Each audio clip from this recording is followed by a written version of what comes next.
어제 근로자의 날에 다들 잘 쉬셨나요? 저는 어제 원장님께서 1시간 일찍 퇴근시켜준다고 하셔서 갑자기 기분이 너무 좋아가지고 계획이 없었던 콧바람을 쐬고 와서 너무 좋았어요. 그래서 어제 피곤해서 이거는 지금 아침에 읽고 있는데 네, 그렇다고요. 모르는 부분은 어물쩍 넘어갈 테니까 어차피 신경 쓰는 사람 없을 거라는 걸 알기 때문에 한번 시작을 해보도록 하겠습니다. 잠시만요. Vous imaginez combien j'avais pu être intrigué par cette demi-confidence sur les autres planètes. Je m'efforçais donc d'en savoir plus long. Tu viens de mon petit bonhomme? Où est-ce chez toi? Où veux-tu emporter mon mouton? Il me répondit après un silence méditatif. Ce qui est bien avec la question que tu m'as donnée, c'est que la nuit, ça lui servirait de maison. Bien sûr. Et si tu es gentil, je te donnerai aussi une corde pour l'attacher pendant le jour et un piquet. La proposition pourrait choquer le petit prince. L'attacher? Quelle drôle d'idée! Mais si tu ne l'attaches pas, il n'y a n'importe où et il se prêtera, et mon ami. Et on devait écrire de rire. Mais où tu dire ailleurs, n'importe où, tout devant lui. Alors le petit prince remarqua gravement. Ça ne fait rien. C'est tellement petit chez moi. Et, avec un peu de mélancolie, peut-être, il ajouta. Toi, devant soi, on ne peut pas aller bien loin. Ça bien surpris une seconde chose très importante, c'est que sa planète d'origine n'était pas plus grande qu'une maison. Ça ne pouvait pas m'étonner beaucoup. Je savais bien qu'autour de grosses planètes comme la Terre, Jupiter, Mars, Vénus, auxquelles on a donné des noms, il y en a des sortes d'autres qui sont quelquefois si petits qu'on a beaucoup de mal à les apercevoir au télescope. Quand on astronome découvre l'une d'elles, il lui donne pour nom un numéro. Elle l'appelle par exemple l'astéroïde 3251. J'ai de sérieuses raisons de croire que la planète devenue le Petit Prince est l'astéroïde B612. Cet astéroïde n'a été perçu qu'une fois au télescope en 2009 par un astronautique. Il avait fait une grosse démonstration de sa découverte à un congrès international d'astronomie, mais personne ne l'avait cru à cause de son costume. Les grandes personnes sont comme ça. Récemment, pour la réputation de l'astéroïde B612, un détecteur électrique imposa à son pipe, sous peine de mort, de s'habiller à l'européenne. L'astronome a fait sa démonstration en 1920 dans un habit très élégant, et cette fois-ci, tout le monde est fille de son ami. Si je vous ai raconté cet détail sur l'astéroïde B612 et si je vous ai confié son numéro, c'est à cause des grandes personnes. Les grandes personnes aiment les chiffres. Quand vous leur parlez d'un nouvel ami, elles ne vous questionnent jamais sur l'essentiel. Elles ne vous disent jamais quel est le son de sa voix, quels sont les jeux qu'il préfère, est-ce qu'il collectionne les papillons. Elle vous demande quel âge a-t-il, combien a-t-il de frères, combien pèse-t-il, combien gagne son père. Alors seulement elle croit le connaître. Si vous dites aux grandes personnes, j'ai vu une belle maison en briques roses avec des céramiques aux fenêtres et des colonnes sur le toit, elles ne parviennent pas à s'imaginer cette maison. Il faut leur dire, j'ai vu une maison de 100 000 francs. Allô, allô, s'écrie. Comme c'est joli. Ainsi, si vous le dites, la prévu que le petit prince assiste cette qu'il était ravissant qu'il a hier et qu'il voulait un mouton. Quand on joue un mouton, c'est la prévu qu'on existe. Et ce sont les vôtres d'enfants.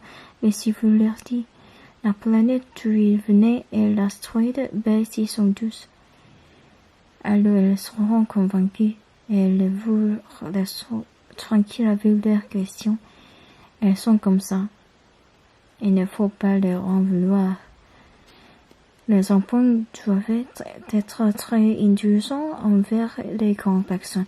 Mais bien sûr, nous qui comprenons la vie, nous nous moquons bien des numéros. J'aurais aimé commencer cette histoire à la façon des contes de filles. J'aurais aimé dire: il était une fois un petit prince qui habitait une planète à peine plus grande que lui et qui avait pour soin d'un ami. Pour ceux qui comprennent la nuit, ça aurait l'air beaucoup plus frais, car tu n'aimes pas qu'un lisement des fois à la légère. J'éprouve tant de chagrin à raconter ses souvenirs.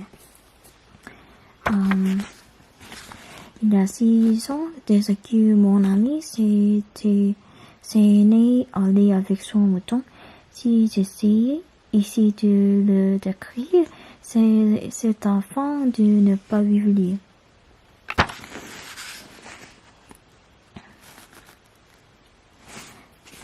C'est triste d'oublier un ami. Tout le monde n'a pas eu un ami. Et je puis devenir comme les grandes personnes qui ne s'intéressent plus cursif.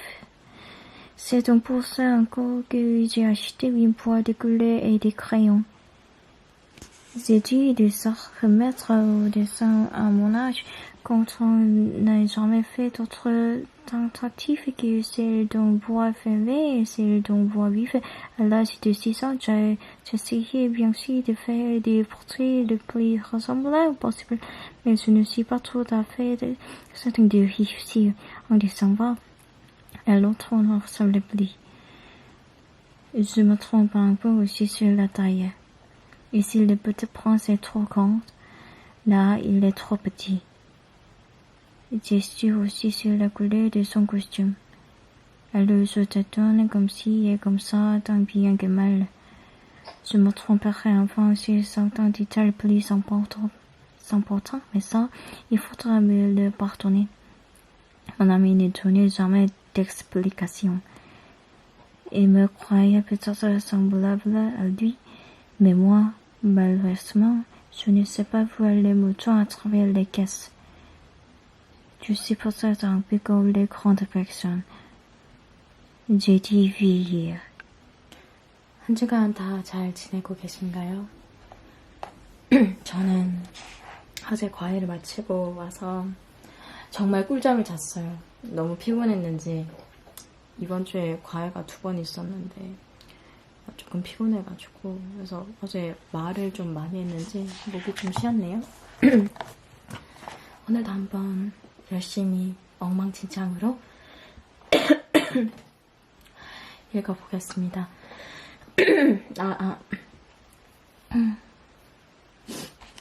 목이 아파가지고. Chaque jour, s'apprenait quelque chose sur la planète, sur le départ, sur le voyage. Ça venait tout doucement, au hasard des réflexions. C'est ainsi que, le 3e jour, je connais le trône des baobabs. Cette fois-ci encore, ce fut grâce au mouton, car brusquement le petit prince m'interrogea, compris d'un doute grave. C'est bien vrai, n'est-ce pas, que les moutons mangent les arbustes? Oui, c'est vrai. Ah, je suis contente. Je ne comprends pas pourquoi il était si important que les moutons mangeaient les arbustes, Mais le petit prince ajouta. Par conséquent, il mangeait aussi les baobabs. Je fis remarquer au petit prince que les baobabs ne sont pas des arbustes, mais des arbres grands comme des écoliers, et que si même il emportait avec lui tout un troupeau d'éléphants, ce troupeau ne viendra pas à bout dans le baobab. L'idée du troupeau d'éléphants fit rire le petit prince. Il faudrait les mettre les uns sur les autres, mais il remarqua avec sagesse. Les baobabs, avant de grandir, ça commençait par être petit. C'est exact, mais pourquoi veux-tu que ta mouton mange le petit baobab? Il me répondit. Voyons, comme s'il s'agit là d'une évidence, et il me faut un grand effort d'intelligence pour comprendre à moi ce problème. Et en effet, sur la planète du Petit Prince, il y avait, comme sur toutes les planètes, de bonnes herbes et de mauvaises herbes. Par conséquent, de bonnes graines de bonnes herbes et de mauvais graines de mauvaises herbes, mais les grains sont invisibles. Elles dormaient dans le secret de la terre jusqu'à qu'il prenait fantaisie à lui de se réveiller. Alors elle s'étire. Elle pousse d'abord timidement vers le soleil où il rêvait son petit brindille inoffensif.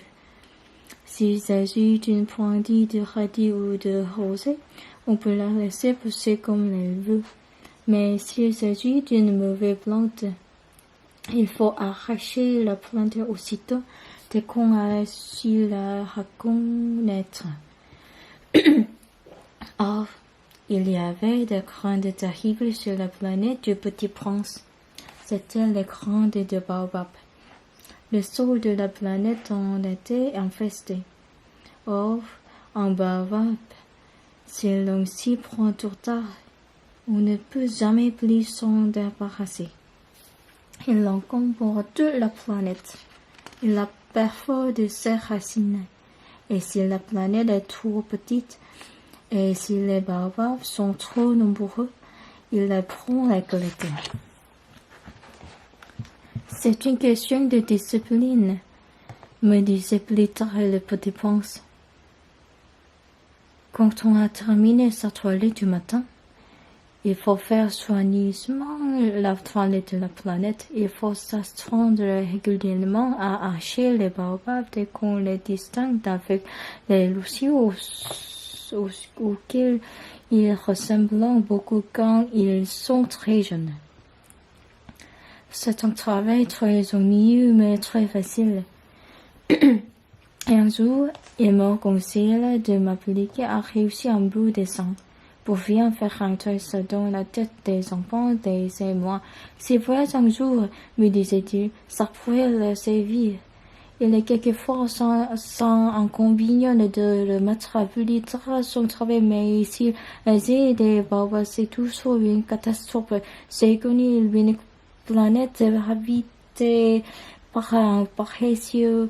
Il avait négligé trois arbustes. Et sur les indications du Petit Prince, j'ai dessiné cette planète-là. Je n'aime guère répondre le ton d'un moraliste, mais le danger des baobabs est si peu connu. Les risques courus par celui-ci s'égarer dans un astéroïde sont si considérables que pour une fois,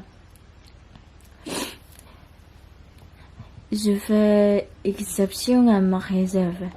Je dis, enfant, fais attention aux baobabs. C'est pour avertir mes amis d'un danger qu'ils font là depuis longtemps comme moi-même, sans les connaître, que je tente de travailler ce dessin-là. La leçon que je donnais en valait la peine. Vous vous demanderez peut-être, pourquoi n'y a-t-il pas, dans ce livre, d'autres dessins aussi conduits que le dessin des baobabs? La réponse est bien simple. J'ai essayé, mais je n'ai pas pu réussir. Quand je dessine les baobabs, j'ai été animé par les sentiments de leur urgence. Ah, Petit Prince, j'ai compris peu à peu ainsi ta petite vie mélancolique. Tu n'avais eu longtemps pour distraction que la douceur des couchers de soleil. J'ai appris ce détail nouveau le 4e jour à matin, quand tu m'as dit « J'aime bien les couchers de soleil. Allons voir un coucher de soleil. Mais il faut attendre. Attendre quoi? Attendre que le soleil se couche. Tu as l'air très surpris d'abord, et puis tu as ri de toi-même, et tu m'as dit « Je me crois tout seul chez moi. » En effet, quand il est midi aux États-Unis, le soleil, tout le monde le sait, se couche sur la France. Il suppliait de pouvoir aller en France en 8 minutes pour assister au coucher du soleil. Malheureusement, la France est bien trop éloignée, mais sur ta si petite planète, il te suffisait de tirer ta tuile de quelque part. Et tu regardes le crépuscule chaque fois qu'il dit l'heure d'essayer. Un jour, j'ai vu le soleil se coucher 43 fois. Et un peu plus tard, tu ajoutais « Tu sais, quand on est vraiment triste, on aime les couchers de soleil. » Le jour des 43 fois, tu étais totalement triste. Mais le petit prince ne répondit pas.